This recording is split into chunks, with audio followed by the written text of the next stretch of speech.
দীর্ঘ 18 বছর পর লালমোহনে বিএনপির ত্রিবার্ষিক সম্মেলনে উৎসবমুখর পরিবেশ। ভোলা থেকে শাকাত হোসেনের পাঠানো ভিডিও চিত্রে দেখুন বিস্তারিত। আজ শনিবার ব্যাপক উৎসাহ উদ্দীপনার মধ্য দিয়ে অনুষ্ঠিত হয়েছে লালমোহন উপজেলা বিএনপি ত্রিবার্ষিক সম্মেলন 2025। সম্মেলনের প্রধান অতিথি হিসেবে উপস্থিত ছিলেন বিএনপি স্থায়ী কমিটির সদস্য মেজর অবসরপ্রাপ্ত হাফিজউদ্দিন আহমেদ বীর বিক্রম। তবে তার আদর্শে মানুষের খেদমত করার জন্য সবসময় সচেষ্ট ছিলাম। এখন এই লালমোহন প্রথম যখন আমি আসি নির্বাচন করতে, এখানে একটাই রাস্তা ছিল, পাকা রাস্তা, ভোলা থেকে এখানে যেতে আসছে। এখন দেখেন আপনার পর 20 বছর আমাকে 6 বার সংসদ সদস্য নির্বাচন করেছেন। আমার সকল সময় আমি জনকল্যাণে দিয়েছি, লোকের অবকাঠামো গড়ে তোলার জন্য, মানুষের সুখে দুঃখে পাশে থাকার চেষ্টা করেছি।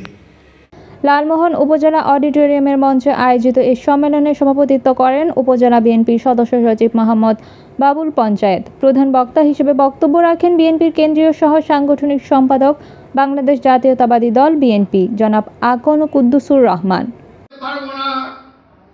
সেই স্বৈরাচার আওয়ামী লীগ সরকার স্বাধীনতার পরপরই স্বৈরাচার শুরু করেছিল ডক্টর আজহারউদ্দিন সাহেবকে নিয়ে।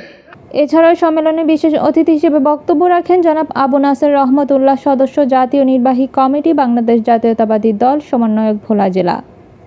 মেজর হাফিজউদ্দিন এই এলাকার একজন পপুলারাইজড লিডার, জননন্দিত নেতা।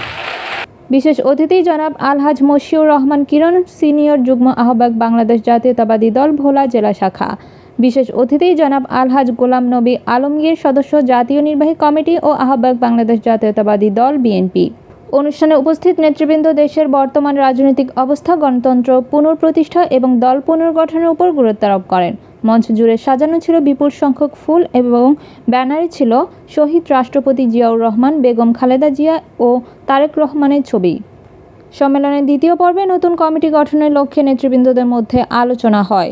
নতুন নেতৃত্ব নির্বাচনের মাধ্যমে দলকে আরও গতিশীল ও সুসংগঠিত করার আহ্বান জানান কেন্দ্রীয় নেতারা। মাহফুজা আক্তার পপি, স্বাধীন ৭১।